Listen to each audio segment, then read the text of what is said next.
Yes, villagers. Today we're going to be talking about 4 emotions that you should avoid if you want to extend your life or even improve the quality of it.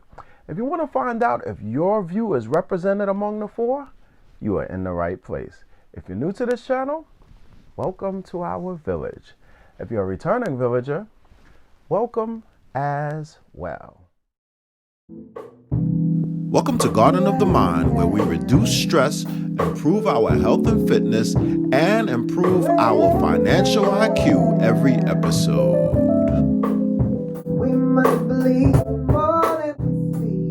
As humans, we are meant to participate in the gamut of human emotions, but there are some emotions that work a little bit more against us than they do for us. So we're going to be talking about that now.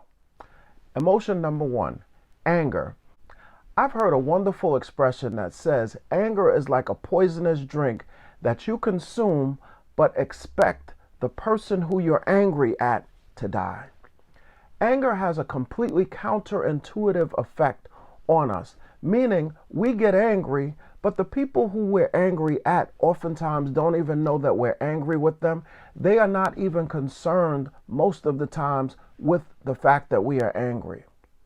So by holding on to anger, we are actually taking off years of our lives and being resentful and turning ourselves black and focusing on people who oftentimes are not even aware that we're angry with them.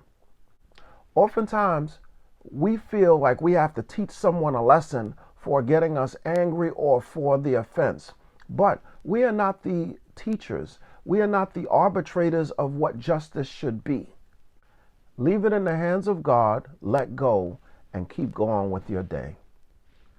Emotion number 2, worry. Oftentimes we worry about things that don't help us at all. We worry about what people think, and in us worrying about what people think, we stop living the life that makes us happy. Someone once told me that the people who matter don't mind, and the people who mind don't matter. So whatever it is that you do, be free to do it the way that you would like to, and not be concerned with what people are thinking. What people think about you is none of your business. Now, in terms of worrying about situations, there is not much that we can do. The best we can do is to get in the habit of doing our best in each situation and letting that be enough for us. Now, even if we don't do the absolute best, we know that we are going to continue to try and push that lesson forward and improve. Once we make a decision, make the best decision that you possibly can and let the other things fall to the wayside. There's a wonderful saying that says, do thy duty at its best and leave unto the Lord the rest. So you do the best that you possibly can at the time that you are making the decision and be okay with whatever takes place after that. Chances are you had no control over it anyway. Emotion number 3, frustration. Now, frustration is almost like anger timed. And what I mean by that is we get frustrated usually because things are not happening within a particular time. So we have an expectation on when we're supposed to have results, or when we're supposed to see a turnaround, or when we're supposed to learn. Whatever the destination is, we are worried that it's not happening within a specified time frame. So what we're talking about is working on our expectations. If you remove the time factor, then usually we can be a lot more forgiving of ourselves or even the situation. We get angry because it's not happening in our time. Very little things happen within our time. If we realize it's going to happen in God's time, then we can bring about a different patience to the situation. Work on your expectations and allow things to happen when they happen and not when you want them to happen. Emotion number 4, regret. Regret is perhaps one of the strangest emotions because we go back in time and say what we should have done. But the only way that we know what should have been done is after time has elapsed. But if we go back to the point of decision, there's no way we would have known what the outcome was at that time. So each time we make a decision, we don't know what the future is going to hold. And if we try to anticipate what the future is going to hold, and once we get to the future, we find out that it didn't hold that exact possibility, we say, oh, well, we should have done something different. There is no should have.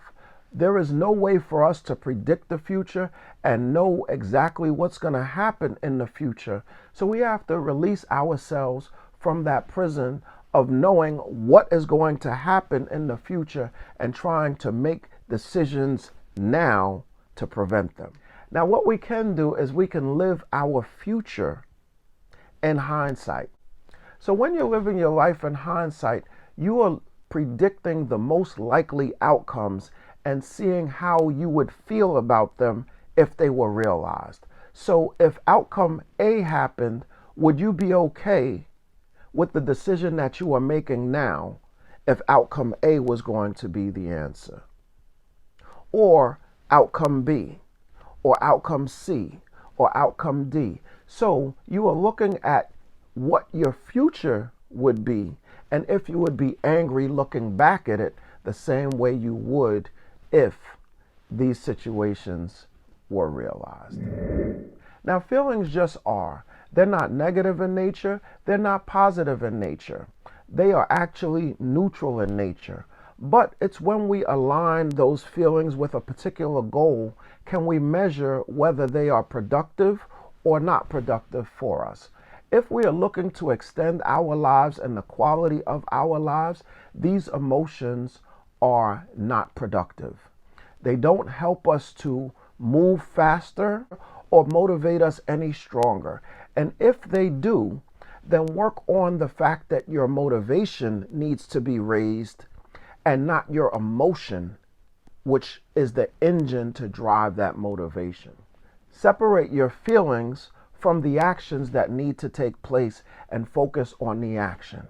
Example, some people believe that if you are running for the bus, if you know that you're going to be late and you are worried, then worry is going to help you to run faster. What's going to help you to run faster is running faster. Focus on running faster and not the worry that you think is going to produce the running faster. If you like this video, please give it the thumbs up. If you like this channel, please subscribe. If you want to know when I post, which is Wednesday, click on that notification bell.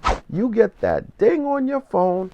It lets you know that a new video is waiting for you. And remember, thoughts are actions, words have power, and actions have consequences. I'll see you next week. I'll see you then.